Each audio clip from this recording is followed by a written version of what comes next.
Hi, I'm John Paul, and a really warm welcome back to my YouTube channel. What I'm going to be talking about today is narcissism. It's a word that we hear a lot, I think, nowadays. There are a few reasons for that. Generally, we're talking more about psychological terms and well-being terms, and narcissism will be one of them. So there's that.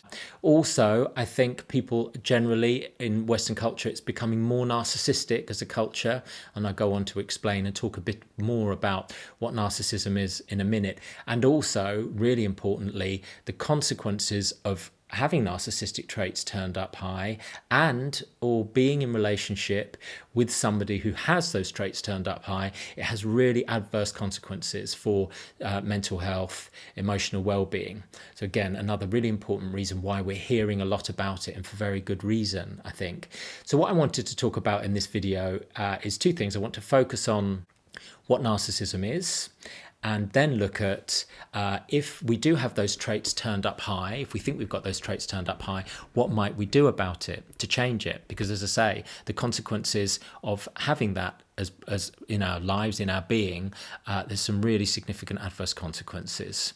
Looking at what narcissism is, there's quite a common misunderstanding, I think, that it's about somebody loving themselves too much. Actually, I think it's quite the opposite. I think the most helpful summary of what narcissism is special worthlessness, which is that somebody perceives themselves as worthless, does not have a grounded internal sense of their worth and value, and in order to compensate for that, tends to go to superiority or needing to be superior or appear to be superior to other people. And you can see the difficulty with that is that in neither place, worthlessness or superiority, specialness, in neither place are they connected to other people or connected to themselves. You know, if I believe I'm better than other people or special or deserve special treatment, or I'm worthless compared to other people, neither of those things are true. And they disconnect me from others, and they therefore adversely affect my relationship with self and my relationship with other people. And that, as I say, is very problematic from the point of view of my well-being and my happiness in life. Why do human beings experience narcissism? I think it's a very human thing to experience. It's very understandable if you look at how human beings work, why this develops. The model that I use in the book, Finding a Balanced Connection, and also that the course Life Unlimited is based on, is that of those three main parts of us. So that's the survival part, where fear sits, we might call threat, to ensure our survival, very important. Then the part that's about reward and drives and competition, sex, winning compared to others, having more resources than other people.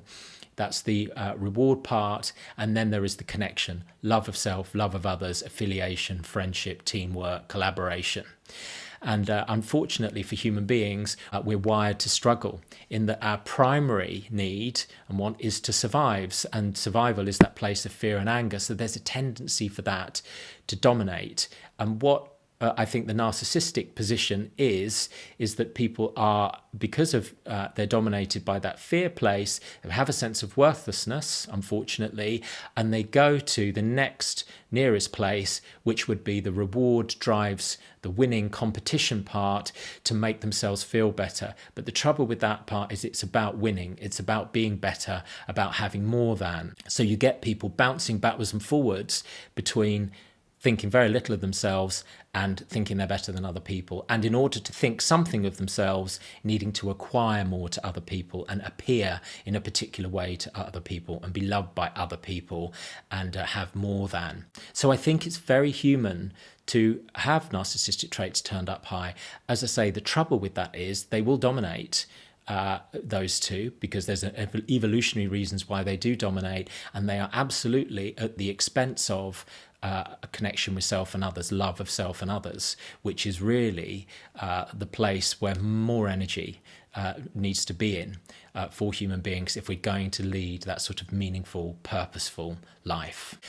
So an experience of special worthlessness, and what's happening, of course, if I'm in a place consistently of fear or superiority, is that I don't really see other people as separate human beings. I only experience them in the way that they're either dangerous, potentially, or useful to me.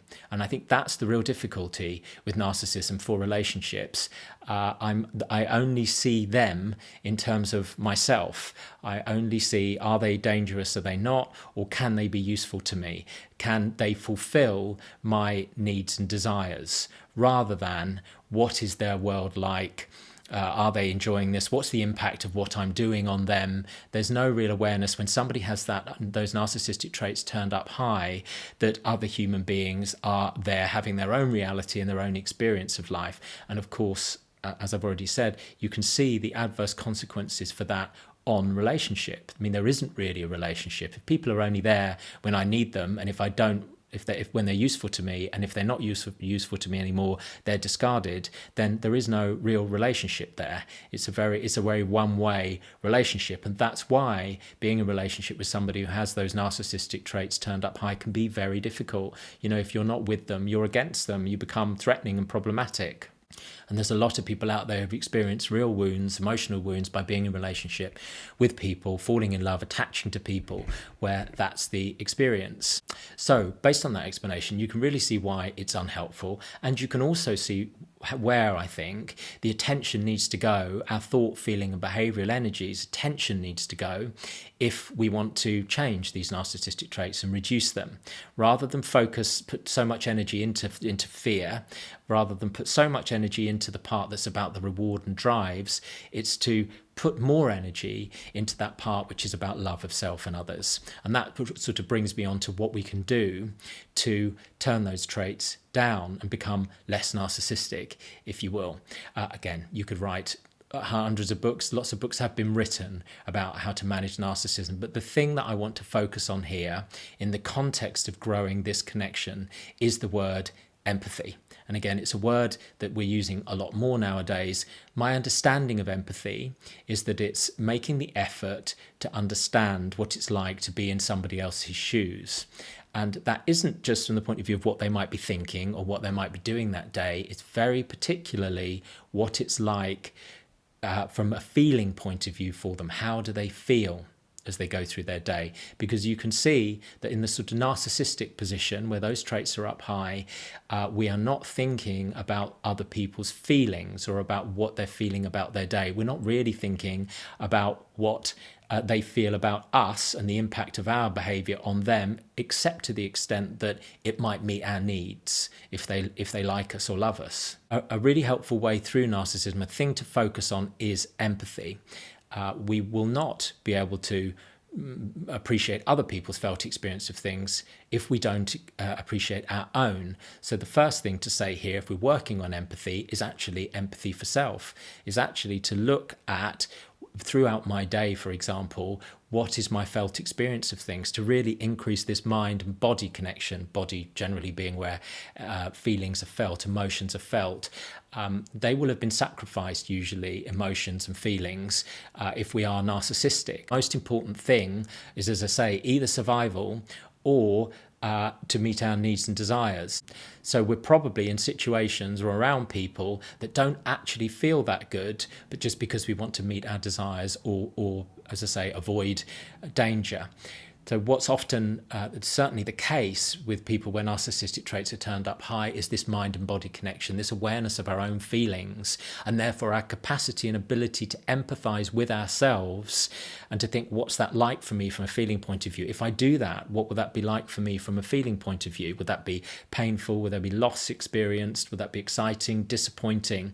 That's really important. I'm not going to be able to, or it's going to be very difficult to empathise with other people, to have an awareness of and pay attention to their felt experience of things if I'm not doing that myself. So we're looking at encouraging connection by looking at and encouraging empathy, taking a step in and empathizing with myself, and then of course, and at the same time too, empathy for others, and how do we encourage that? And we can do that in a number of ways.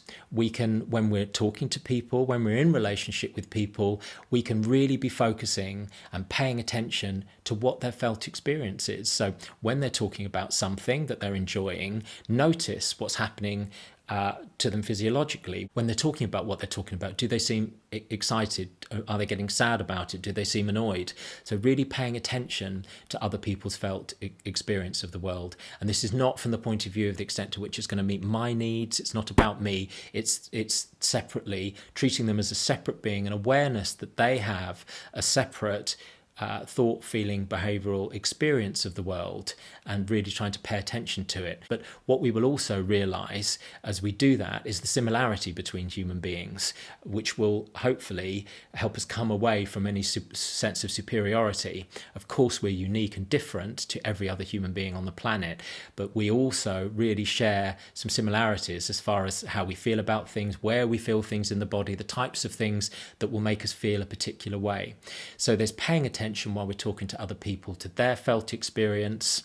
Also using our imaginations to imagine what somebody else's felt experience might be like. So just as an exercise, if you're walking down the street and a stranger walks past, imagine what their day might be like, what their felt experience of things is like. Who have they loved? Who have they felt hurt by? Who have they become angered by? All the time encouraging that part that internal part of our being that's realizing that other people are separate people in themselves. They're not just a means to an end for us, they are an end in themselves. And again, that's establishing their difference, but also their similarity to us too, and establishing a connection between ourselves and the world. And so using our imagination to do that, because the imagination of, in terms of narcissistic traits, if you're looking at either danger or reward and drive and desires, is not used to do that kind of thing. So we can, through our imagination, change and rewire ourselves into having more empathy and therefore more connection with other people too. The other way as well, I've talked about when we're talking to other people, really listening to them, really paying attention to their felt experience of things. Of course, reading what other people write when they write about their world, listening to podcasts now, there's a lot more of that we can do, but just paying attention to other people's separate experience and how they feel about the world. And as I say, the differences, but also the similarities between us. These are all ways to really encourage that part of us that's about empathy for ourselves, about an awareness of our felt experience, and empathy for others, and awareness of other people's felt experience as well, which is the stuff of good relationships. And if that is not present, as I say, sort of going back to the beginning, if that is not present and those narcissistic traits are turned up really high, there really is no capacity for relationship, for actual relationship, unfortunately. So it is important, if these are present for you, that you are working on making a difference, making some changes here. Okay, so I could go on for a lot longer talking about narcissism and also ways to move through it, but just for the purposes of the video, that's all I'll cover today. As I say, there's a lot of material around about living in relationship with somebody who's narcissistic, which is incredibly important too, as you can see from this, and I think I've explained in the context of narcissism what it's like, how difficult it would be, or it is, to be in relationship with somebody who has these traits turned up high. And perhaps at some point, as I say, I may do a video about that. But if you are affected by any of this, if you believe that those traits are turned up high, then, and that might be causing you problems in relationship, both with yourself and also others, then please do get in touch with me, and we can work in therapy on that. Of course, if you are also in relationship with somebody who has those traits turned up high and that's causing real difficulties in your life, then similarly, that's really something that we can work on in therapy. A lot of attention goes to the other person, the narcissistic person, and how they behave and the impact on us. It is really important to look at, if we are finding ourselves in relationship with people who are narcissistic, to take a step inwards, not from the point of any guilt or blame, but look at what it is structurally for us, whether that's we're too empathetic, or perhaps even some covert narcissism that some people might experience. But what is it that means that we're able to exist in this relationship, or we're drawn to them initially? So both of those absolutely can be looked at in therapy. As I said, I think my book, Finding a Balanced Connection, would really help if there are the traits turned up high, or you're in relationship with somebody and seem to find it difficult to get out of relationship or change the relationship. I think my book, Finding a Balanced Connection, will help with that, as will the course Life Unlimited. I hope it's been helpful. I really do. Please include any comments you would like below. Happy to answer any questions, brief questions below also, and let me know if there are any other topics that you might want me to cover. If you like the video, please do like it. And if you haven't already, please do subscribe to my channel. Thank you for listening and do take care.